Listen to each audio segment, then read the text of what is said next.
So in 2015, I started, I would say, a more focused approach to healing, to health, to nutrition, to thinking about my lifestyle, and all the changes that I needed to make in order to live my best life. And today, I'm not going to say I'm living my best life. I still have a lot of progress to work through. And I say progress because every little thing you do and bring your awareness to will help catapult you to the next phase. And life is about phases. It's not about learning something, getting to an end point, and being good. And that's definitely what I thought it was about over 10 years ago, I would say, when I did start researching and learning, and I thought there was just this one way to do things. What's the best way? Who knows the best? Who is the person that's going to help me? And I've learned through many different situations in health and career and relationships that much of what happens to me is a direct connection to my past experiences, and how I respond to those situations has very much to do with my experience from the past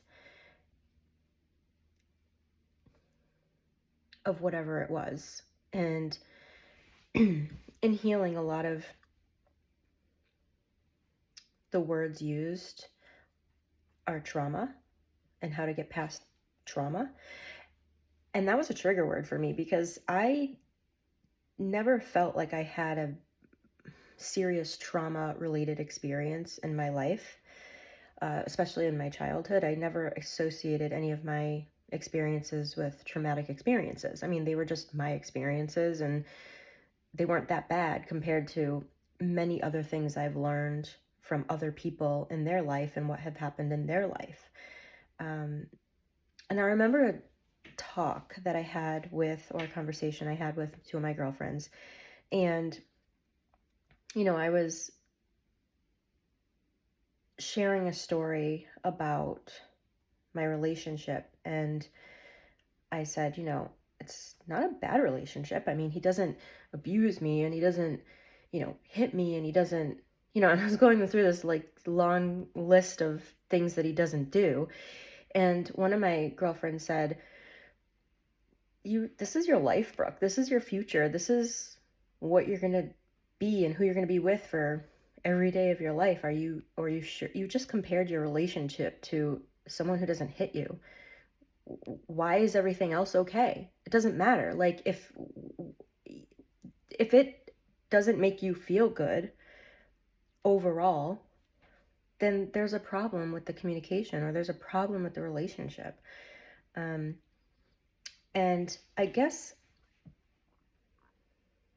I'm sharing this experience because that was a turning point for me, actually. One of the reasons that I stayed in a relationship for so long was because I took vows and I had commitments, and I had a belief system that it came from wherever it came from, that I made a commitment and I have to stick with it. And maybe that was associated to how I was raised, that when you make a commitment to join a dance team or a sport, you stick it out. You don't just quit after 2 lessons or 2 tries or 2 games because you get mad and the coach didn't play you. You don't just quit because, you got mad. So in some respects, that was a really great lesson. However, it did show me how it trickles on through the rest of your life if you don't actually develop your own belief system and follow your own intuition, which is another reason why astral body and etheric body healing is quite important to create the life that you envision for yourself. And no one else should envision the life that you want. beside you. So I hope that triggers some curiosity on your side and where you are in your life and how you respond to things. And if you want to change an outcome, or if you want to strengthen relationships with friends, family, colleagues, partners, whatever, this has very much to do with your past. And you need to change your belief system. You need to get out of that and you need to rewire your brain. And there's so many different modalities out there that there's not one modality that's going to be a one all end all for you. It's going to be a journey. Life's a journey. I always, you'll find me preaching. And I guess the conclusion to what I'm kind of talking through is I hope that this helps you in some way. If you're feeling stuck, if you're feeling like you don't know where to go or how to start changing, listening to this is your first start, okay? So look at it that way, and that's great progress. And that's all we can expect from ourselves. Do something little every day, and over time, it's gonna add up to big leaps. Hope this helped.